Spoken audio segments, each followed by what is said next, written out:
She never hit anyone, never screamed, never raised her voice.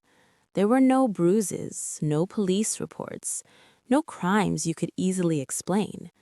And yet, every person who got close to her walked away questioning their own memory, their own sanity, their own identity.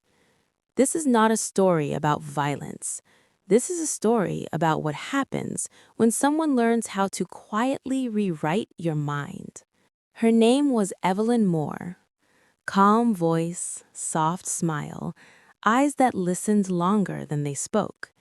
People felt safe around her. Too safe. She worked as a behavioral consultant, helping people manage stress, relationships, communication. She didn't advertise much. Clients came through recommendations, and they all said the same thing. She understands me like no one else. What they didn't know was that Evelyn wasn't listening to help. She was listening to map them. Evelyn had one rule. She never told people what to do. She only asked questions, simple ones. Are you sure that's how it happened? Could it be you remembered it differently? Why do you trust that feeling so much? At first, people laughed. Then they paused. Then they doubted. And doubt was her favorite tool. Take Laura Bennett. Confident, independent, clear-minded. Laura came to Evelyn for work stress. Nothing serious. 3 weeks later, Laura started apologizing for things she hadn't done. She rewrote emails 3 times, second-guessed conversations, recorded her own voice to check if she sounded wrong. Evelyn never told her she was wrong. She only said, "It's interesting you remember it that way." Laura stopped trusting herself. Evelyn wasn't born like this. She was made. As a child, she grew up in a house where truth changed every day. One day she was loved. The next, she was blamed. Her parents never hit her. They denied her reality. That never happened. You imagined it. You're too sensitive. By the time Evelyn grew up, she learned something dangerous. Reality belongs to whoever controls the narrative, and she promised herself she would never be powerless. Evelyn studied psychology, not to heal, to understand leverage.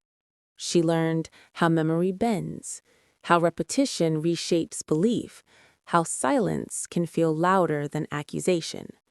She mirrored people's language, matched their breathing, reflected their emotions.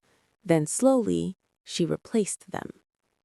Every client followed the same path. Stage 1, trust. She gets me. Stage 2, confusion. Did I say that? Stage 3, dependence.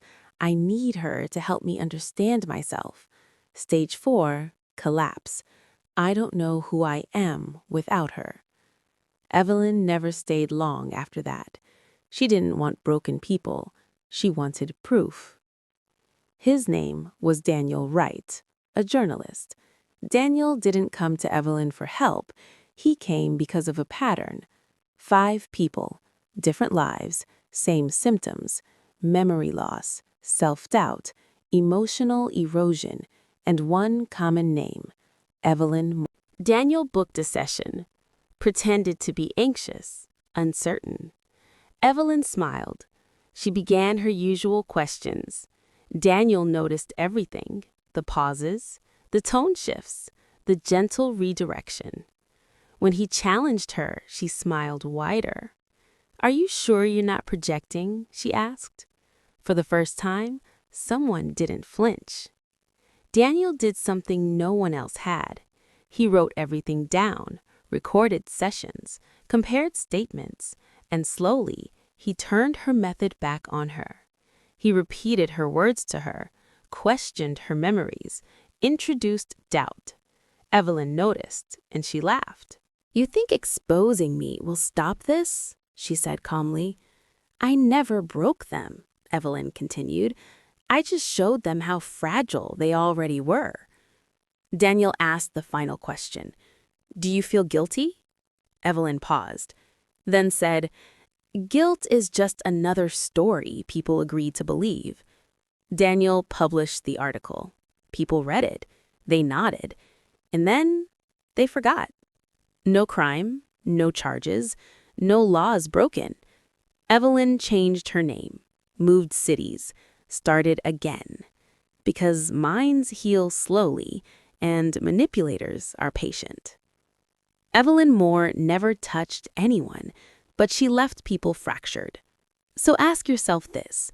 If someone convinces you that you can't trust your own thoughts, how would you ever know?